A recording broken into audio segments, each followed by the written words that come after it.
Muito boa tarde. Hoje vamos iniciar, vamos fazer mais um hangout. Nesta série de hangouts vamos falar sobre um problema que existe muito frequentemente e pelo qual muitas pessoas nos procuram, que é sobre a ginecomastia. Vamos falar exatamente sobre este tema, sobre ginecomastia, o que é, que tipos de ginecomastia existem, porque nem todos os casos são iguais, que tratamentos e que opções de tratamentos é que temos disponíveis. Esta série de Hangout é composta por duas emissões, uma delas é hoje, agora que está em direto, e outra será para a semana, por um horário equivalente.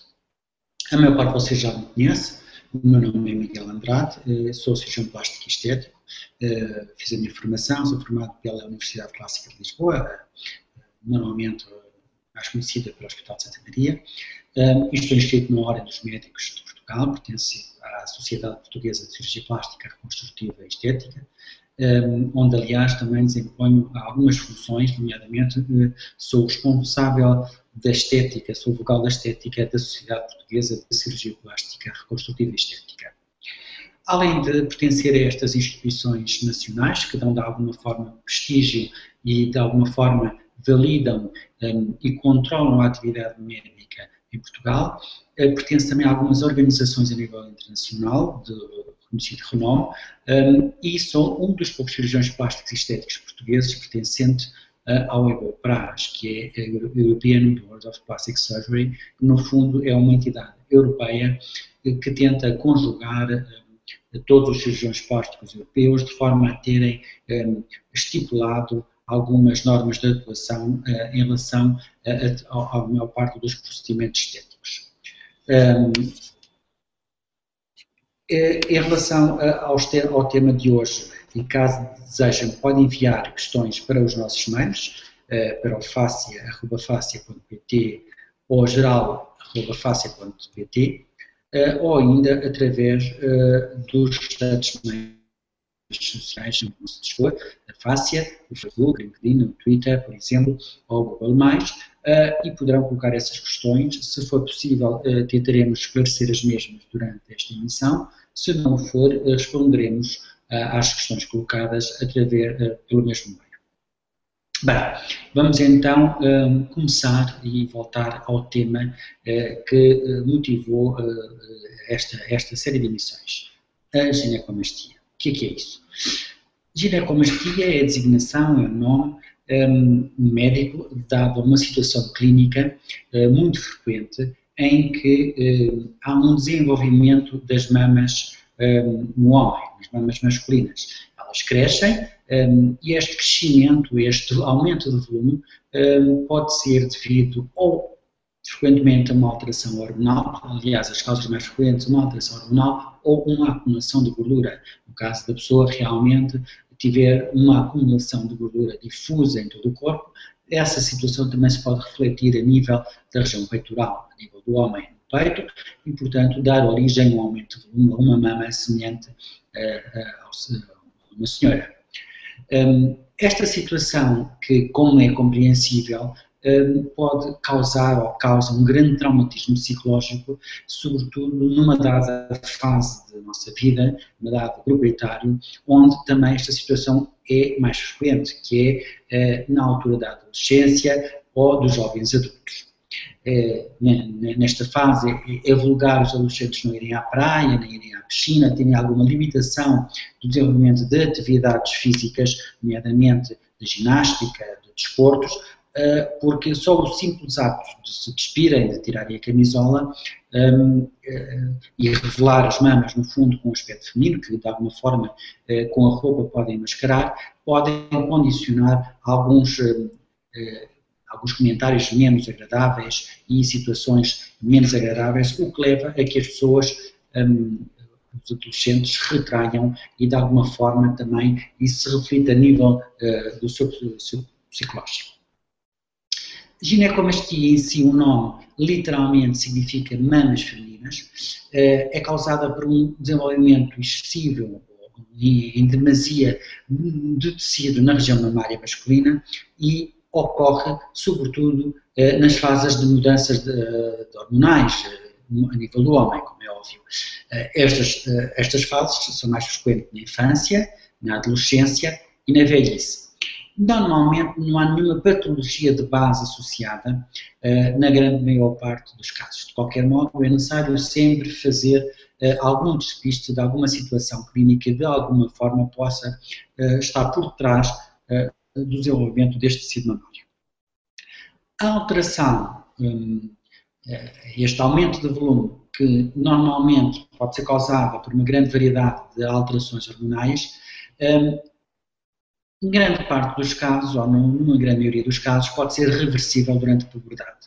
Ou seja, a ginecomastia, na maioria dos casos nesta faixa etária, é uma condição benigna, pode regredir, e se não regredir, pode ser tratável e corrigível para impedir o desenvolvimento e as limitações psicológicas que uma situação destas pode acarretar.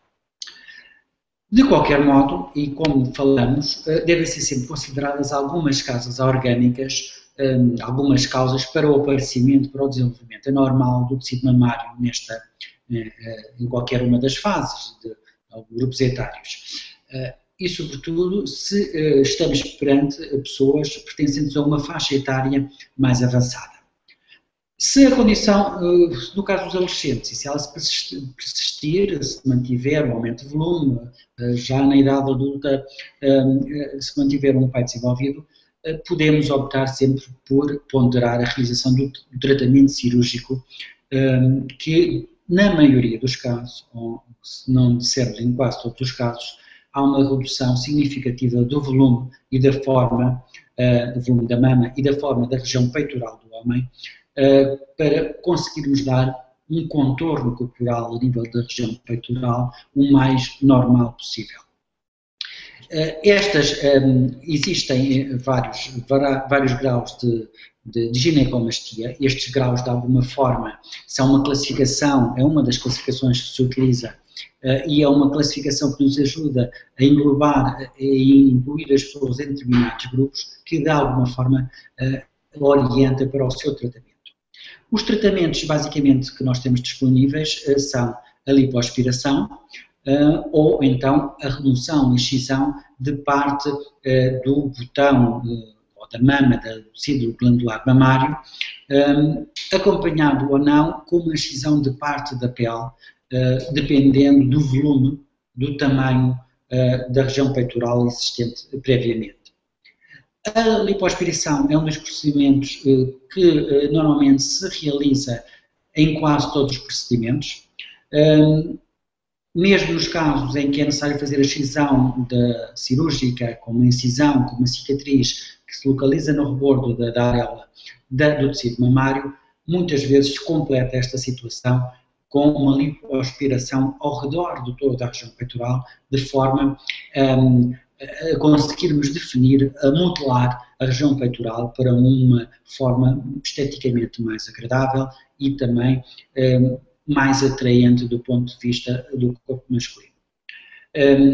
A excisão e a ponderação e a realização da excisão da pele já vai depender de uma avaliação clínica que é necessário sempre ser feita e, claro, do volume e das características da pele, de forma a avaliar se a pele tem ou não capacidade de retração cutânea e não ser necessário fazer a sua excisão.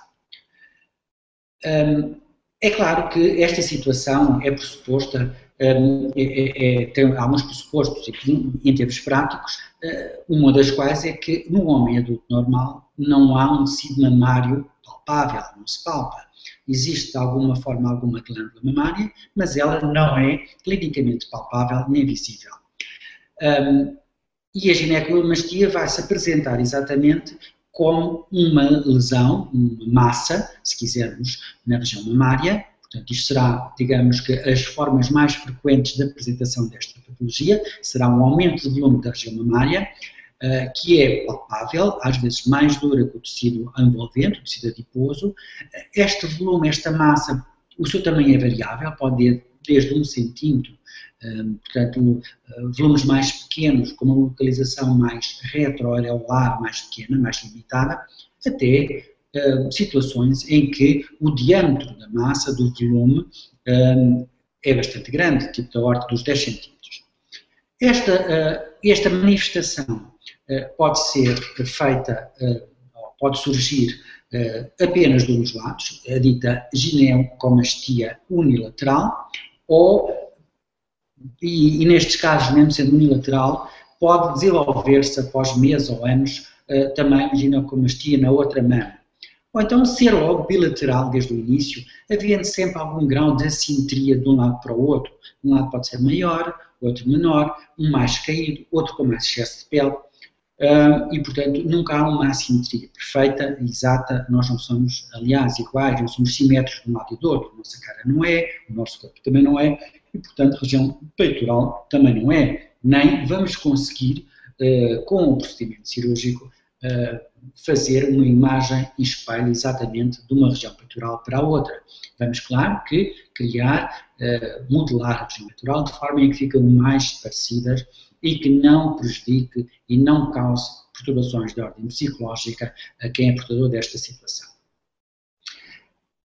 Estas abordagens destes tratamentos, em geral, são feitas com abordagens de cicatrizes muito pequenas. Se for o caso da lipoaspiração, são pequenas incisões, localizadas lateralmente. Se for necessário fazer a tal excisão do botão mamário ou da glândula mamária propriamente dita, é necessário fazer uma cicatriz à volta da areola. No caso de ser necessário fazer-se uma excisão da pele, aí a cicatriz já tem de ser ao redor de toda a areola e já é mais extensa.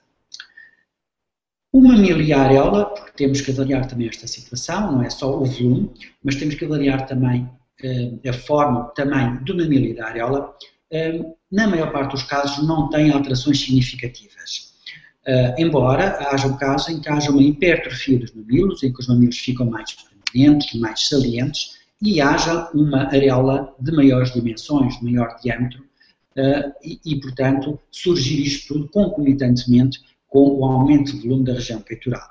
Uma parte deste tamanho da areola é compreensível pelo aumento do volume da região peitoral, que ao distender a pele, os tecidos, condiciona também um aumento do diâmetro da areola. É claro que ao removermos o volume, ao reduzirmos o volume da região peitoral, também o diâmetro da areola também se reduz. Os sintomas, e que há bocado já abordei de uma forma muito resumida, limitam-se, em geral, à existência de uma massa palpável, que pode ser dolorosa, pode ser incómoda, que até o próprio contacto com a roupa ou com o tacto à mão ser desagradável. A dor, em geral, não é muito intensa, mas é desagradável e é, sobretudo, nos adolescentes, estas queixas quase não existem e na maior parte dos casos até pode ser assintomático, não haver nenhuma queixa, haver só apenas um aumento de volume da região peitoral que dá a tal forma, em termos de volume, semelhante às senhoras e sem mais nenhuma queixa associada. Como já falamos também sobre esta situação, a maioria dos casos da ginecomastia apresentam-se na puberdade, na adolescência, em que há uma incidência de cerca de 65% dos casos nos jovens entre os 14 e os 15 anos de idade. Também, como já referimos, esta condição desaparece mais para o fim, ou tende a atenuar nos fins dos anos da adolescência, e em cerca de 7% dos casos apenas é que persiste além dos 17 anos de idade. Depois, noutra faixa etária, a sua incidência já aumenta com a progressão de idade, com o aumento de idade, e a nível do grupo etário dos idosos já há uma percentagem de cerca de 30%, o que é significativo. Também em relação às causas que podem provocar a ginecomastia, podem levar a que haja uma determinada abordagem terapêutica mais focalizada à situação de origem. Por exemplo, o uso abusivo da bebida alcoólica predispõe também ao desenvolvimento desta doença. A causa mais comum, que já falamos, é uma alteração hormonal, em que há um aumento dos estrogénios, uma diminuição dos androgénios ou um déficit, por exemplo, nos receptores dos androgénios. nós estamos a falar destas substâncias que são hormonas, os estrogénios são hormonas femininas, os androgénios são hormonas masculinas, e globalmente o que podemos dizer é que há uma predominância das hormonas femininas face às masculinas, ou então um aumento dos receptores, ou uma sensibilidade dos receptores, o que faz com que haja um desenvolvimento do tecido mamário.